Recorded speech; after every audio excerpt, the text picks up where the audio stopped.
খালি মই আপোনালোকক বাৰে বাৰে এটাই কৈ আছো যে যদি বঙালী হিন্দু মানুহখিনি বিদেশী হলহেঁতেন তেওঁলোকে সিএত আবেদন কৰিলেহেঁতেন সিএত যেহেতু আবেদন কৰা নাই তেওঁলোকে গতিকে মই ভাবো যে সন্দেহৰ চকুৰে তেওঁলোকক চোৱাৰ কোনো প্ৰয়োজনে নাথাকে আমিতো কৈ আছো নহয় যে বিদেশী বুলিলে আমি যাক বুজো তাৰ ওপৰত আমি কেছ কৰি আছো গতিকে বাকিখিনি আপোনালোকৰ কথা খালি মই আপোনালোকক বাৰে বাৰে এটাই কৈ আছো যে যদি বঙালী হিন্দু মানুহখিনি বিদেশী হলহেঁতেন তেওঁলোকে সিএত আবেদন কৰিলেহেঁতেন সিএত যেহেতু আবেদন কৰা নাই তেওঁলোকে গতিকে মই ভাবো যে সন্দেহৰ চকুৰে তেওঁলোকক চোৱাৰ কোনো প্ৰয়োজনে নাথাকে যদি কিবা থাকিলেহেঁতেন তো তেওঁলোকে দৌৰি দৌৰি নাহিলেহেঁতেন জানো এখন পুৰা আইন আছে ইচ্ছা কৰিলে ভাৰতীয় হ'ব পাৰে তেওঁলোক কিয় অহা নাই আজিতো কিমান বছৰ হৈ গ'ল সিএ অহাত এজনো মানুহ নাহিলে ৰাতিৰ ভিতৰতেতো অহা কথা আছিলে মইতো প্ৰশান্ত ৰাজগুৰুৰ ইণ্টাৰভিউ দেখিছিলো তেওঁ চোৱা গোটেই চাহ বাগিচাবিলাক কেপচাৰ কৰি ল'ব ইটো ল'ব ৰাতিৰ ভিতৰতে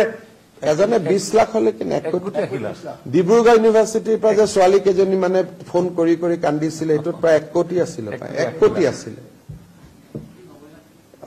গতিকে এতিয়া 12 জন হোৱা নাই বঢ়াই দিলে 1 কোটি 90 লাখ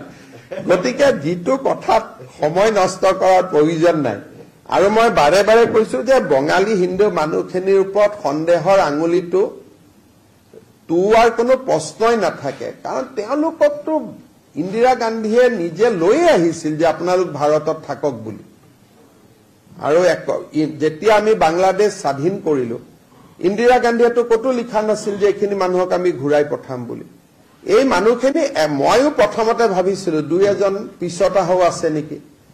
ইমান বিজেপিয়ে ফৰ্মো ছপাই দিছিলে যে কোনবা যদি আছে অন্তত চেষ্টা কৰক আহক বুলি অসমত নহয় পশ্চিম বংগত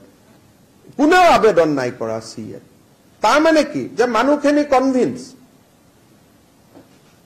মই এটা সৰু আপোনালোকক উদাহৰণ দিম দুলাল নাথ বুলি এজন বেংগলী হিন্দু মানুহ আছে তেওঁ কোৰ্টে কলে যে তেওঁ বাংলাদেশী ট্ৰিব্যুনেলে আমি তেওঁ কলো তই জেলত থাকাকৈ সিএত এখন আবেদন কৰি দে তই নাগৰিকত্ব পাই যাবি তেওঁ কলে মই আহিছো ৭১ত মই কিয় সহি কৰিম আজিও বিদেশী চাপটোলৈ তেওঁ ঘূৰি আছে কিন্তু তেওঁ সহি নামাৰে যে মই যেটা আহিছো ৭১ত মই কিয় মই ক'ৰ পৰা জানি বাংলাদেশৰ কোন গাঁও আছে